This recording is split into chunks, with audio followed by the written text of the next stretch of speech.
ഒരു വീട്ടിൽ നിന്നാണ് ഇന്ന് നമ്മൾ ലോകത്ത് കാണുന്ന എല്ലാ മനുഷ്യരും രൂപം കൊണ്ടിട്ടുള്ളത്. ഒരു നാടിന്റെ ഭരണാധികാരി രൂപം കൊണ്ടത് ഒരു വീട്ടിൽ നിന്നാണ്. നാടിന്റെ ക്രമസമാധാന നില കൈകാര്യം ചെയ്യുന്നവര് ഒരിക്കലൊരു വീട്ടിൽ വളർന്നു വന്ന ആള് തന്നെയാണ്. അല്ലെങ്കിൽ ഒരു നാടിന്റെ ഏറ്റവും ഉത്തരവാദിത്വപ്പെട്ട സ്ഥാനങ്ങളിൽ ഇരിക്കുന്നവരെല്ലാം ഒരു ചീഫ് ജസ്റ്റിസ് ഒരു വീട്ടിൽ നിന്ന് വളർന്നു വന്ന ഒരു കുട്ടിയാണ്. എന്ന് പറഞ്ഞതുപോലെ നമ്മുടെയൊക്കെ വീടുകളിൽ ഇന്ന് വളർന്നുകൊണ്ടിരിക്കുന്നത് നാളെ ഈ നാടിന്റെ ഭരണാധികാരികളാകാനുള്ളവരാണ്, അല്ലെങ്കിൽ നാടിന്റെ ഉദ്യോഗസ്ഥ മേഖലകളിൽ ഉത്തരവാദിത്തപ്പെട്ട സ്ഥാനങ്ങൾ വഹിക്കാനുള്ളവരാണ്, അല്ലെങ്കിൽ നാടിന്റെ ക്രമസമാധാന നില കൈകാര്യം ചെയ്യാനുള്ളവരാണ്, അല്ലെങ്കിൽ നാടിന്റെ നീതിന്യായ വ്യവസ്ഥയുടെ ചുക്കാൻ പിടിക്കാനുള്ളവരാണ്. ഈ അർത്ഥത്തിൽ നമ്മുടെയൊക്കെ വീടുകളിൽ വളർന്നു വരുന്ന കുട്ടികൾക്ക് ആവശ്യമായ സാമൂഹിക ബോധം പകർന്നു നൽകേണ്ടത് നമ്മൾ ഓരോരുത്തരുമാണ് എന്ന ഒരു തിരിച്ചറിവ് വളരെ അടിസ്ഥാനപരമാണ്. നമ്മളുടെ മക്കൾ നാളെ ആരാകണം എന്നതിനെ സംബന്ധിച്ച് നമുക്ക് ഒരുപാട് സ്വപ്നങ്ങളുണ്ട്. പഠിക്കണം, വളരണം, ഉന്നത സ്ഥാനങ്ങളിൽ കയറിപ്പറ്റണം, അതിലൂടെ സമൂഹത്തിൽ ശ്രദ്ധേയമായ ഒരു മേഖലയിൽ വിരാജിക്കുന്നവനാകണം എൻ്റെ മകൻ എന്നുള്ള ഒരു സങ്കല്പം നമ്മുടെയൊക്കെ മനസ്സിലുണ്ട്. പക്ഷേ ഒരു സമൂഹത്തിൽ ജീവിക്കുമ്പോൾ ആ സമൂഹത്തിന് ഗുണം ചെയ്ത് ജീവിക്കുന്നവനാകണം. ഒരു സാമൂഹിക വിരുദ്ധനാകാൻ പാടില്ല.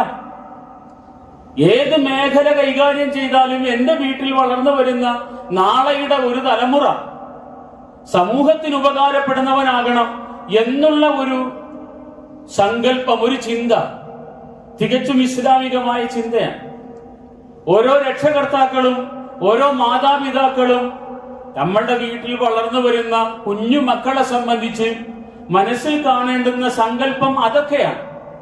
നാളെ ഈ മകൻ വളർന്നു വന്ന് സമൂഹത്തിന് ഉപകാരമുള്ളവനാകണം. ഏത് മേഖലയിൽ പ്രവർത്തിക്കുന്നവനാകട്ടെ, ഏത് ഉദ്യോഗസ്ഥ മേഖലയിൽ പ്രവർത്തിക്കുന്നവനാകട്ടെ, അല്ലെങ്കിൽ ഏത് രാഷ്ട്രീയത്തിൽ പ്രവർത്തിക്കുന്നവനാകട്ടെ, ഏത് മേഖലയിൽ പ്രവർത്തിച്ചാലും അള്ളാഹുവിന് ഇഷ്ടപ്പെട്ട പ്രവർത്തനങ്ങളിലൂടെ ജീവിതത്തെ മുമ്പോട്ട് കൊണ്ടുപോകുന്നവനാകണം എൻ്റെ വീട്ടിൽ വളരുന്ന ഒരു കുഞ്ഞ്. അല്ലെങ്കിൽ സമൂഹത്തിന് ഗുണമുള്ള കാര്യങ്ങളിലൂടെ ജീവിതത്തെ മുമ്പോട്ട് കൊണ്ടുപോകുന്നവനാകണം എൻ്റെ വീട്ടിൽ വളർന്നു വരുന്ന ഒരു കുഞ്ഞ് എന്നതാണ് അടിസ്ഥാനപരമായി ഒരു മുസ്ലിം വീടിനെ സംബന്ധിച്ചുള്ള യഥാർത്ഥമായ സങ്കല്പം എന്ന് നമ്മൾ തിരിച്ചറിയേണ്ടിയിരിക്കുന്നു. മഹാനായ റസൂലുള്ളാഹി സ്വല്ലല്ലാഹു അലൈഹി വസല്ലം തങ്ങളുടെ അനേകം വചനങ്ങൾ എന്താകണം ഒരു മുസ്ലിം വീട് എന്ന് നമ്മെ പഠിപ്പിക്കുന്നുണ്ട്. മഹാനായ റസൂലുള്ളാഹി സ്വല്ലല്ലാഹു അലൈഹി വസല്ലം തങ്ങൾ പറയുന്നുണ്ട്, നിങ്ങളുടെ വീടുകളിൽ നമസ്കരിക്കുന്ന ശീലമുണ്ടാകണം. നിങ്ങളുടെ നമസ്കാരത്തിന്റെ ഒരു ഓഹരി നിങ്ങളുടെ വീടുകൾക്ക് നൽകണമെന്ന് റസൂലുള്ളാഹി സ്വല്ലല്ലാഹു അലൈഹി വസല്ലം തങ്ങൾ പഠിപ്പിക്കുന്നുണ്ട്. എന്ന് വെച്ചാൽ ഇടക്കിടക്ക് വീട്ടിലും ഫർദ് നിസ്കരിക്കണമെന്നല്ല ഞാൻ പറഞ്ഞു വരുന്നത്. ഫർദായ നമസ്കാരം ജമാഅത്തായി പള്ളിയിൽ ചെന്ന് ഒരു ഇമാമിന്റെ പിറകിൽ തന്നെ നമസ്കരിക്കാൻ നിർബന്ധപൂർവം പഠിപ്പിച്ച റസൂലുള്ളാഹി സല്ലല്ലാഹു അലൈഹി വസല്ലം തങ്ങൾ പറയുന്നു, നിങ്ങളുടെ നമസ്കാരത്തിന്റെ ഓരോഹരി നിങ്ങളുടെ വീടുകളിലും നിങ്ങൾ നൽകണം. ഇജഅലൂ മിൻ സ്വലാത്തിക്കും ഫീ ബുയൂതിക്കും വലാ തത്തഖിദൂഹാ ഖുബൂറ. നിങ്ങൾ നിങ്ങളുടെ വീടുകളെ മഖ്ബറകളാക്കാതിരിക്കൂ, ശ്മശാനങ്ങളാക്കാതിരിക്കൂ. ശ്മശാനങ്ങളുടെ ഒരു പ്രത്യേകത അവിടെ നമസ്കരിക്കാൻ പാടില്ല എന്നുള്ളതാണ്. അതുപോലെ ആകരുത് നിങ്ങളുടെ വീട്. നിങ്ങളുടെ വീടുകളിൽ നമസ്കാരം നടക്കണം. നിങ്ങളുടെ വീടുകളിലുള്ള നമസ്കാരങ്ങൾ നിങ്ങളുടെ മക്കൾ കാണണം. നിങ്ങൾക്ക് നിങ്ങളുടെ അള്ളാഹുവുമായുള്ള സൃഷ്ടാവുമായുള്ള ബന്ധം ഏറ്റവും ചെറിയ പ്രായത്തിൽ തന്നെ നിങ്ങളുടെ മക്കൾ കണ്ടു വളരണം. നിങ്ങളിൽ നിന്നും നിങ്ങളുടെ മക്കൾ കണ്ടുപഠിക്കേണ്ടത് ഇതൊക്കെയാണ് എന്ന് മഹാനായ റസൂലുള്ളാഹി സല്ലല്ലാഹു അലൈഹി വസല്ലം തങ്ങൾ പറയാൻ. ഇതിന്റെ ഒരുപാട് ഉദാഹരണങ്ങൾ നമുക്ക് കാണാൻ കഴിയും. ഉദാഹരണങ്ങൾ ഒരുപാട് പറഞ്ഞുകൊണ്ടിരിക്കാൻ സമയമല്ല. നമസ്കാരം കണ്ടു വളർന്ന മക്കള്, സക്കരിയ നബി അലൈഹിസ്സലാത്തു വസ്സലാം മറിയം അലൈഹിസ്സലാം താമസിക്കുന്ന റൂമിലേക്ക് കയറുമ്പോ അവിടെ കാണുന്ന മറിയം അലൈഹിസ്സലാത്തു വസ്സലാമയുടെ നമസ്കാരം, ഇബാദത്ത്, അതിനെ സംബന്ധിച്ചൊക്കെയുള്ള പരാമർശങ്ങൾ നമുക്ക് കാണാൻ കഴിയും. എന്തുകൊണ്ടാണ് ചെറിയ പ്രായത്തിൽ മറിയം അലൈഹിസ്സലാം അങ്ങനെ ആയതെന്ന് ചോദിച്ചാൽ, അങ്ങനെയുള്ള ഒരു വീട്ടിൽ വളർന്നു വന്നപ്പോഴാണ്. നമ്മൾ എന്താണോ ആയത് അതാണ് ഭാവിയിൽ നമ്മുടെ മക്കളും ആകാൻ പോകുന്നത് എന്ന ഒരു അടിസ്ഥാനപരമായ തിരിച്ചറിവ് നമുക്കെല്ലാം നമ്മളുടെ വീടിന്റെ കാര്യത്തിൽ ഉണ്ടാകേണ്ടതാണ്. നബി സല്ലല്ലാഹു അലൈഹി വസല്ലം തങ്ങൾ പറഞ്ഞല്ലോ, കുല്ലുക്കും റാഇ വ കുല്ലുക്കും മസ്ഊലുൻ അൻ റഅയതി. നിങ്ങളെല്ലാം ഉത്തരവാദിത്വമുള്ളവരാണ്. നിങ്ങളോടെല്ലാം നിങ്ങളുടെ ഉത്തരവാദിത്വം എങ്ങനെ നിർവഹിച്ചു എന്ന് അല്ലാഹു ചോദിക്കുകയും ചെയ്യും. എന്ന് വെച്ചാൽ നമ്മളുടെ വീടുകളിൽ വളർന്നു വരുന്ന മക്കളുടെ കാര്യത്തില് നമുക്കെല്ലാവർക്കും ഉത്തരവാദിത്വം ഉണ്ടെന്ന് റസൂലുള്ളാഹി സ്വല്ലല്ലാഹു അലൈഹി വസല്ലം പറയുന്നു. ഞാനൊരു സർക്കാർ ഉദ്യോഗസ്ഥനല്ല, അല്ലെങ്കിൽ എന്തെങ്കിലും ഉന്നതമായ തസ്തികയിലുള്ള ആളല്ല, ഞാനൊരു ഉത്തരവാദിത്വമില്ലാത്ത ആളാണ് എന്ന് വിചാരിക്കണ്ട. നബി സല്ലല്ലാഹു അലൈഹി വസല്ലം തങ്ങൾ പറയുന്നത്, ഓരോ മനുഷ്യനും ഉത്തരവാദിത്വമുള്ളയാളാണ്. അവനവന്റെ വീടിന്റെ ഉത്തരവാദിത്വമുള്ളയാളാണ്. അതിൽ നിന്നും ഒരാളും ഒഴിവല്ല. ഞാൻ എന്റെ വീടിന്റെ ഉത്തരവാദിത്വമുള്ള ആളാണ്. എന്റെ മക്കളുടെ തർബീയത്തിന്റെ ഉത്തരവാദിത്വം എനിക്കാണ്. ഏറ്റവും നല്ല ജീവിതശീലങ്ങൾ എന്റെ വീട്ടിൽ വെച്ച് മക്കൾക്ക് നൽകേണ്ടത് ഞാനാണ്. ആ നിലയിൽ ഓരോ വീടുകളും ഓരോ പാഠശാലകളാണ്. ആ പാഠശാലകളിൽ നിന്ന് കണ്ടു വളരണം മക്കൾ. എന്താണ് ഞാൻ ഈ സമൂഹത്തിൽ ജീവിക്കുമ്പോൾ പഠിക്കേണ്ടുന്ന അല്ലെങ്കിൽ പുലർത്തേണ്ടുന്ന ജീവിത പാഠങ്ങളെന്ന്. ആ നിലയിൽ കൂടി നിങ്ങൾക്ക് എല്ലാവർക്കും ഉത്തരവാദിത്വമുണ്ട് എന്ന് റസൂലുള്ളാഹി സ്വല്ലല്ലാഹു അലൈഹി വസല്ലം തങ്ങൾ നമ്മളോട് പറഞ്ഞുതരാണ്. അപ്പൊ നിങ്ങളുടെ അല്ലാഹുവുമായുള്ള ബന്ധം നിങ്ങളുടെ വീട്ടിൽ നിങ്ങൾ നിർവഹിക്കണം. അത് കാണട്ടെ നിങ്ങളുടെ മക്കൾ, അത് കണ്ടു വളരട്ടെ നിങ്ങളുടെ മക്കൾ. അതിലൂടെ മക്കൾക്ക് അല്ലാഹുവുമായി ബന്ധമുണ്ടാകട്ടെ. രാവിലെ എഴുന്നേൽക്കൂ, തഹജ്ജുദ് നമസ്കരിക്കൂ, ദുഹാ നമസ്കരിക്കൂ, വീടുകളിൽ ദുഹാ നമസ്കരിക്കൂ. നമസ്കാരങ്ങൾക്ക് മുമ്പുള്ള സുന്നത്തുകൾ വീടുകളിൽ നമസ്കരിക്കൂ. ബാങ്ക് കൊടുത്തു കഴിയുമ്പോൾ 2 റക്അത്ത് വീട്ടിൽ നിന്ന് തന്നെ സുന്നത്ത് നമസ്കരിച്ച് പള്ളിയിലേക്ക് പോകൂ. നമസ്കാരം കഴിഞ്ഞ് വീട്ടിൽ വന്നിട്ട് ശേഷമുള്ള സുന്നത്തുകൾ നമസ്കരിക്കൂ. ഞാൻ പറഞ്ഞത് ഫർദ് നമസ്കാരത്തെ കുറിച്ചല്ല, തെറ്റായി മനസ്സിലാക്കുകയും ചെയ്യരുത്. റസൂലുള്ളാഹി സ്വല്ലല്ലാഹു അലൈഹി വസല്ലം പറയുന്നത്, ഇജ്അലൂ മിൻ സ്വലാത്തികും ഫീ ബുയൂതികും. നിങ്ങളുടെ നമസ്കാരത്തിന്റെ ഒരു ഓഹരി നിങ്ങൾ വീട്ടിൽ കൊടുക്കണം. എന്ന് വെച്ചാൽ ഫർദായ നമസ്കാരം ജമാഅത്തായി പള്ളിയിൽ ചെന്ന് നിർവഹിക്കുന്നതിനോടൊപ്പം നിങ്ങൾ നിങ്ങളുടെ വീടുകളിൽ നമസ്കരിക്കണം. നിങ്ങൾ സുജൂദിൽ നെറ്റി ചേർത്ത് വെച്ച് കിടക്കുന്നത് നിങ്ങളുടെ മക്കൾ കണ്ടു വളരട്ടെ എന്ന് അള്ളാഹുവിന്റെ റസൂല് നമ്മളോട് പറഞ്ഞുതരാണ്. സഹോദരങ്ങളെ, വളർന്നു വരുന്ന തലമുറ ദീനി നിഷ്ഠയില്ലാത്തവരായി പോയി എന്ന് നമ്മൾ ഒറ്റയ്ക്കും കൂട്ടായിട്ടും സ്വയം ആത്മകഥവും ഒക്കെ ചെയ്യുമ്പോൾ നമ്മൾ ആലോചിക്കേണ്ടത്, വളർന്നു വരുന്ന തലമുറ എന്താണ് വീട്ടിൽ നിന്ന് കണ്ടു പഠിക്കുന്നത് എന്നും കൂടെയാണ്.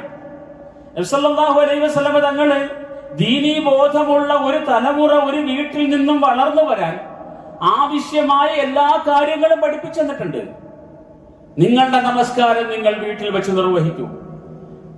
ആയിഷ റളിയല്ലാഹു അൻഹ പറയുന്നുണ്ട്, റസൂലുള്ളാഹി സ്വല്ലല്ലാഹു അലൈഹി വസല്ലം തങ്ങൾ രാത്രിയിൽ എഴുന്നേൽക്കുമായിരുന്നു, ദീർഘമായി നമസ്കരിക്കുമായിരുന്നു. നമസ്കാരം കഴിഞ്ഞ് രാത്രിയുടെ അവസാന സമയം സുബഹിയോട് അടുക്കുമ്പോ എന്നോട് പറയും, യാ ആയിഷ, ആയിഷ എഴുന്നേൽക്ക്, ഭൂമി എഴുന്നേൽക്ക്, എന്നിട്ട് ഫൗത്തിരി വിത്ർ നമസ്കരിക്കുക, രാത്രിയുടെ അവസാന സമയത്ത് നിസ്കരിക്കാനുള്ള നമസ്കാരം നിർവഹിക്കുക എന്ന് റസൂലുള്ളാഹി സ്വല്ലല്ലാഹു അലൈഹി വസല്ലം തങ്ങൾ ആയിഷ റളിയല്ലാഹു അൻഹയെ വിളിക്കുമായിരുന്നു. ആയിഷ റളിയല്ലാഹു അൻഹ പറയാൻ എന്ന് വെച്ചാൽ, വീട് അള്ളാഹുവുമായി മനുഷ്യന്റെ ബന്ധം ചേർക്കപ്പെടുന്ന സ്ഥലങ്ങളിൽ ഒന്നാണ്. അത് മസ്ജിദ് മാത്രമല്ല, നമ്മുടെയൊക്കെ വീടിന്റെ ഉള്ളകങ്ങൾ അങ്ങനെ ആകണം. അതാണ് നബി സല്ലല്ലാഹു അലൈഹി വസല്ലം തങ്ങൾ പറയുന്നത്. അല്ലാഹു റസൂൽ സല്ലല്ലാഹു അലൈഹി വസല്ലം പറയുകയാണ്, റഹിമല്ലാഹു റജുലൻ, ഒരു മനുഷ്യനെ അള്ളാഹു അനുഗ്രഹിക്കട്ടെ, ഖാമ മിനൽ ലൈലി ഫസല്ല, രാത്രിയിൽ എഴുന്നേറ്റ് നമസ്കരിച്ചു. എന്നിട്ടോ വഅയ്ഖദ ഇംറഅതഹു ഫസല്ലത്, എന്നിട്ട് സ്വന്തം ഭാര്യയെ വിളിച്ചുണർത്തി. എന്നിട്ട് ആ ഭാര്യയും നമസ്കരിച്ചു. അങ്ങനെയുള്ള വീടിനെ, ആ വീട്ടുകാരെ അള്ളാഹു അനുഗ്രഹിക്കട്ടെ എന്ന് റസൂലുള്ളാഹി സ്വല്ലല്ലാഹു അലൈഹി വസല്ലം പറയാം.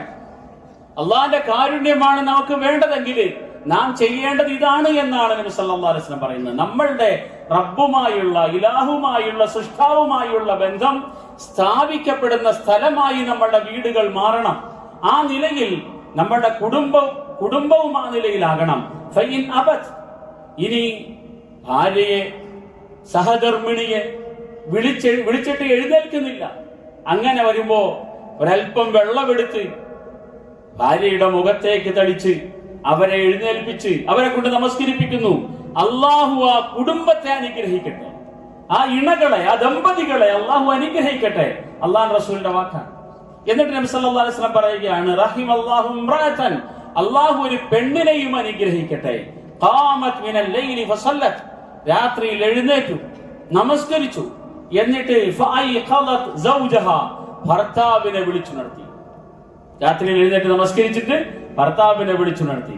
എന്നിട്ട് ആ ഭർത്താവ് ഭാര്യ വിളിക്കുന്നത് കേട്ടപ്പോ എഴുന്നേറ്റു നമസ്കരിക്കുന്നു.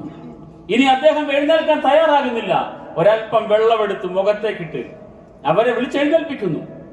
അങ്ങനെ അവർ രണ്ടാളും നമസ്കരിക്കുന്നു. അഥവാ തന്റെ സൃഷ്ടാവുമായുള്ള ബന്ധം രാത്രിയുടെ ഏകാന്തതയിൽ അള്ളാഹുവുമായി സ്ഥാപിക്കാനുള്ള ഒരിടമായി സ്വന്തം റൂമിന്റെ കിടപ്പറകളെ ആക്കി തീർക്കുന്ന ആ ഇണകൾ, ആ ദമ്പതികൾ, അവർക്ക് അള്ളാഹുവിന്റെ കാരുണ്യം ലഭിക്കട്ടെ എന്ന് മുഹമ്മദുർ റസൂലുള്ളാഹി സല്ലല്ലാഹു അലൈഹി വസല്ലമ തങ്ങൾ ദുആരക്കുമ്പോ, സഹോദരങ്ങളെ, ഇതൊക്കെയാണ് നമ്മളുടെ വീടുകൾ, ഇങ്ങനെയൊക്കെയാണ് നമ്മളുടെ വീടുകൾ ആകേണ്ടത് എന്ന് അള്ളാഹുവിന്റെ റസൂൽ സല്ലല്ലാഹു അലൈഹി വസല്ലം പറയും. ഇത് തന്നെയാണ് ആയിഷ റളിയല്ലാഹു അൻഹ പറയുന്നത്, എന്റെ റസൂൽ, എന്റെ ഭർത്താവ് എന്നെ വിളിക്കുമായിരുന്നു. രാത്രി റസൂലുള്ളാഹി സ്വല്ലല്ലാഹു അലൈഹി വസല്ലം എഴുന്നേറ്റ് നമസ്കരിക്കും, നമസ്കരിച്ചിട്ട് എന്നെ വിളിക്കും, ഞാനും എഴുന്നേറ്റ് നമസ്കരിക്കും. ഇത് പ്രവാചക വീടുകളുടെ ശീലമാണ് എന്ന് പ്രവാചക ഭക്തിമാർ രേഖപ്പെടുത്തുമ്പോ, സഹോദരങ്ങളെ, മുസ്ലിം വീടുകൾ ഇങ്ങനെ ആകണമെന്നാണ് അള്ളാഹുവിന്റെ റസൂൽ സല്ലല്ലാഹു അലൈഹി വസല്ലം തങ്ങൾ പറയുന്നത്. അഥവാ നമുക്കൊക്കെ നമ്മുടെ സൃഷ്ടാവുമായുള്ള ഒരു ബന്ധമുണ്ട്. ആ ബന്ധം നമ്മൾ മുറിയാതെ കാത്തു സൂക്ഷിക്കേണ്ടതാണ്. അത് നാം റബ്ബുമായുള്ള ബന്ധങ്ങൾ മുറിയാതെ കാത്തു സൂക്ഷിക്കുന്നത് നമ്മുടെ മക്കൾ കാണണം. സഹോദരങ്ങളെ, നമ്മുടെ മക്കൾ കാണണം. അങ്ങനെ അത് അവർ കണ്ടു വളരണം. നമ്മൾ സുജൂദിൽ കിടക്കുന്നത് നമ്മുടെ മക്കൾ കാണട്ടെ. മക്കൾ കാണാൻ വേണ്ടിയിട്ടല്ല, പക്ഷെ എനിക്ക് എന്റെ റബ്ബുമായൊരു ബന്ധമുണ്ട്, അത് നിലനിർത്തിക്കൊണ്ടേ ഇരിക്കുകയാണ് ഞാൻ. അത് സ്ഥാപിക്കേണ്ടുന്ന സന്ദർഭങ്ങളിലൊക്കെ മുടങ്ങാതെ ഞാൻ നിർവഹിച്ചു കൊണ്ടിരിക്കുകയാണെങ്കിൽ സ്വാഭാവികമായും നമ്മുടെ മക്കളത് കാണും. മക്കളെ പിന്നെ ഒരുപാട് നിർബന്ധിക്കേണ്ട ആവശ്യമില്ല. ശീലം ആയത് മാറും. ഒരു വീടിന്റെ ശീലം ആ വീടിലെ വളർന്നു വരുന്ന തലമുറകളുടെയും ശീലമായി മാറും എന്ന ഒരു അടിസ്ഥാനപരമായ പാഠം റസൂലുള്ളാഹി സ്വല്ലല്ലാഹു അലൈഹി വസല്ലം നമുക്ക് തരുന്നുണ്ട്. മറ്റൊരു വചനം നബി സല്ലല്ലാഹു അലൈഹി വസല്ലം ഒരു മുസ്ലിം വീടിനെ സംബന്ധിച്ച് പറയുന്നത് ഇങ്ങനെയാണ്, ലാ തജഅലു ബുയൂതകും മഖാബിറ, നിങ്ങൾ നിങ്ങളുടെ വീടുകളെ മസ്ജിദുകൾ, മഖബറകളാക്കരുത്. ഇന്ന ശൈത്താന യൻഫിറു മിനൽ ബൈത്തിൽ ലദീ തുഖറഉ ഫീഹാ സൂറത്തുൽ ബഖറ, സൂറത്തുൽ ബഖറ ഓതുന്ന വീട്ടിൽ നിന്നും ശൈത്താൻ ഓടി ഒളിക്കും എന്ന് റസൂലുള്ളാഹി സല്ലല്ലാഹു അലൈഹി വസല്ലം പറയും. സഹോദരങ്ങളെ, നമ്മുടെ വീട്ടിൽ നിന്നും ഉയരേണ്ടുന്ന ശബ്ദം അള്ളാഹുവിന്റെ കലാമിന്റെ ശബ്ദമാണ്. ഇത് അള്ളാഹുവിന്റെ സിഫത്താണ്. അള്ളാഹുവിൽ നിന്നും നമുക്ക് കിട്ടിയതാണിത്. അള്ളാഹുവിന്റെ വചനമാണിത്. ഇതിന്റെ വിശുദ്ധി ലോകത്തൊന്നിനുമില്ല, ഒരു മനുഷ്യനുമില്ല, ഒരു പടപ്പിനുമില്ല. അള്ളാഹുവിന്റെ കലാമിന്റെ വിശുദ്ധി ഉള്ളതൊന്നുമില്ല. ആ വിശുദ്ധമായ വചനം എന്റെ നിങ്ങളുടെ കയ്യിലിരിക്കുകയാണ്. പക്ഷെ അത് സുരക്ഷിതമായ ഒരു മൂലയിൽ സ്ഥാപിച്ചിരിക്കുകയാണ്. അവിടെ ഉപയോഗിക്കപ്പെടുന്നത് വേറെ പലതുമാണ്. സഹോദരങ്ങൾ, ഒരു മുസ്ലിം വീട് അങ്ങനെയല്ല. ഒരു മുസ്ലിം വീട്ടിൽ നിന്നും ഉയരേണ്ടുന്നത് സംഗീതങ്ങളല്ല. മുസ്ലിം വീട്ടിൽ നിന്നും ഉയരേണ്ടുന്നത് സംഗീതത്തെക്കാൾ ശ്രവണ സൗന്ദര്യമുള്ള വിശുദ്ധ ഖുർആന്റെ വചനങ്ങളാണ്. അതുകൊണ്ടാണ് റസൂലുള്ളാഹി സ്വല്ലല്ലാഹു അലൈഹി വസല്ലം തങ്ങൾ പറഞ്ഞത്, ഖുർആനിനെ സുന്ദരമായ മധുരമായ രീതിയിൽ നിങ്ങൾ പാരായണം ചെയ്യൂ.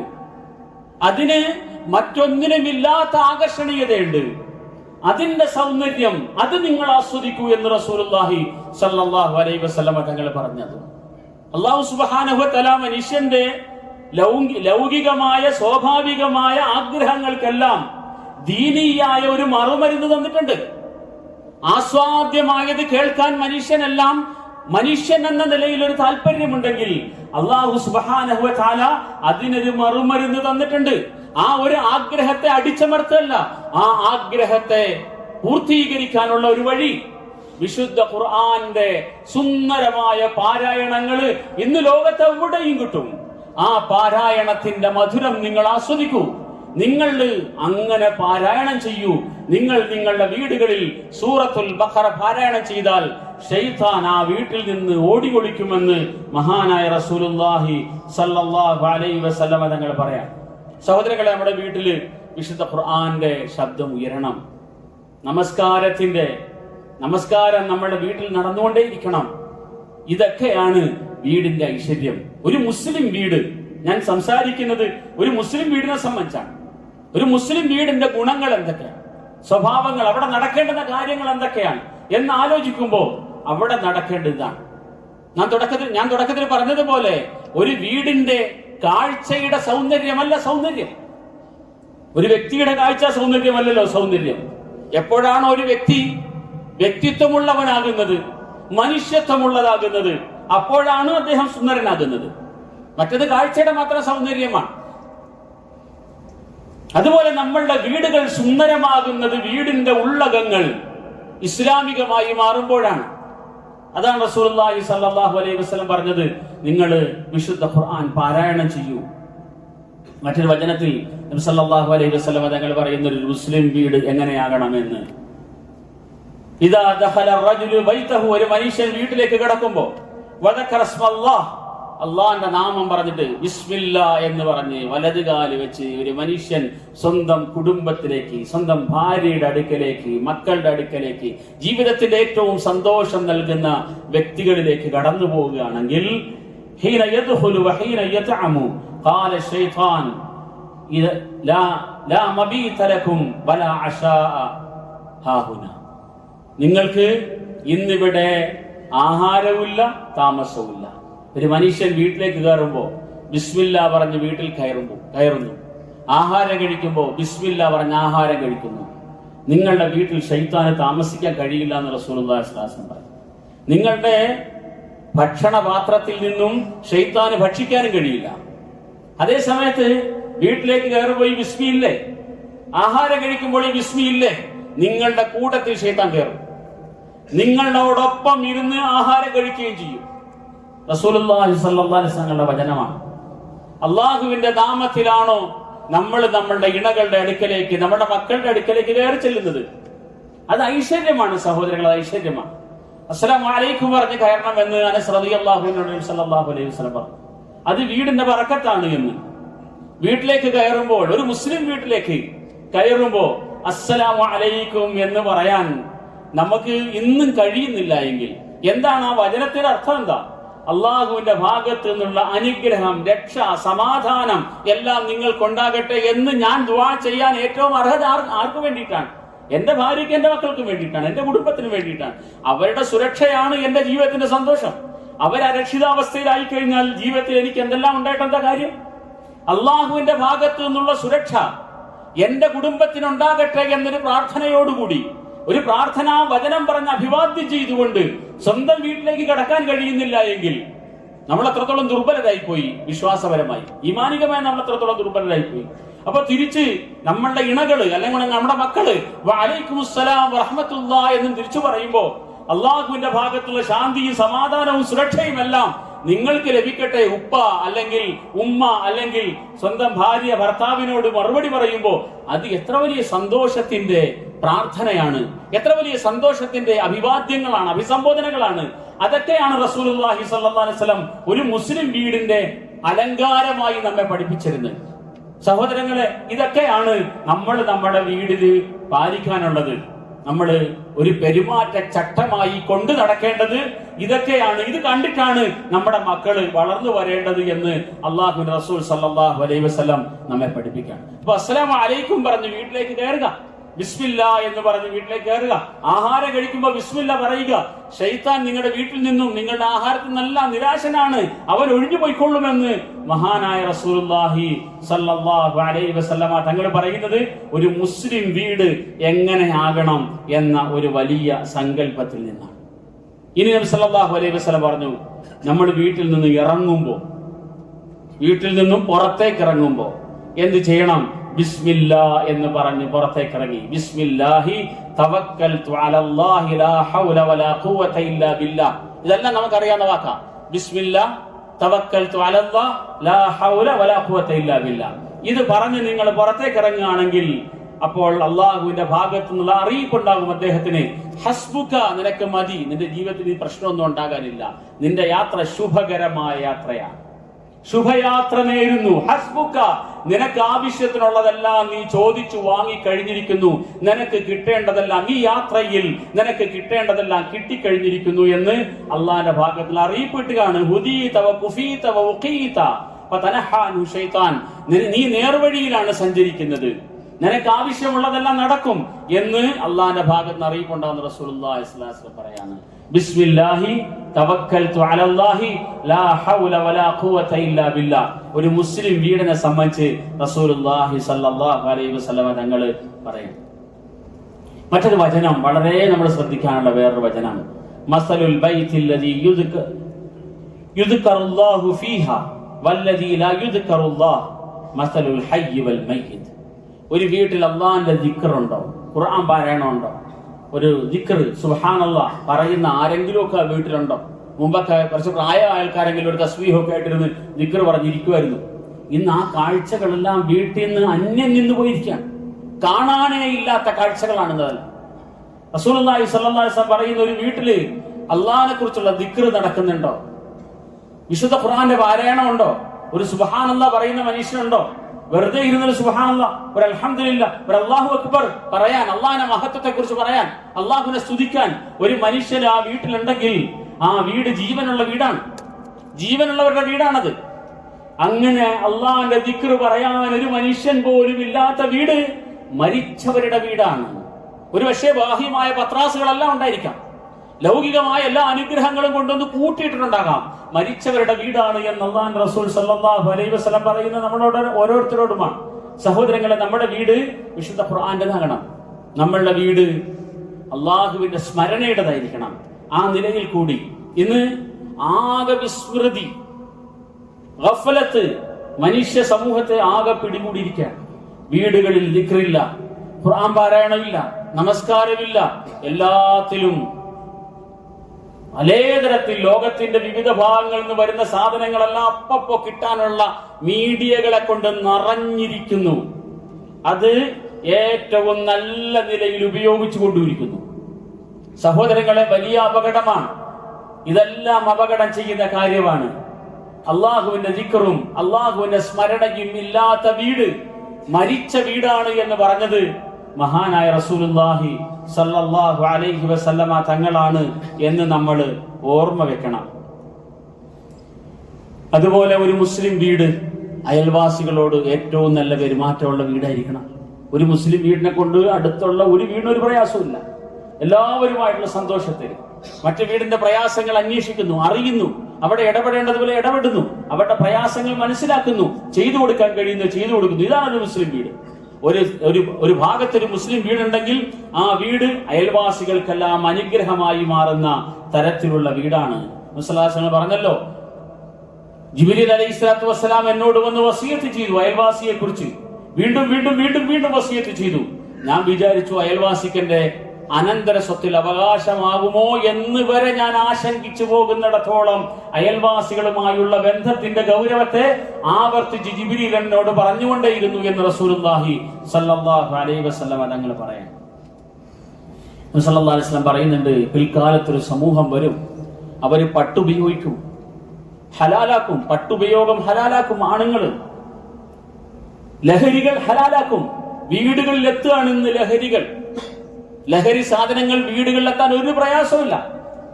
ഫുഡൊക്കെ വീടുകളിൽ ഡെലിവറി ചെയ്യുന്ന ആൾക്കാരുണ്ട്. അവരിലൂടെ എന്തും കിട്ടുന്നിടത്തേക്ക് മാറിയിരിക്കാൻ സഹോദരങ്ങളെ വലിയ അപകടമാണ്.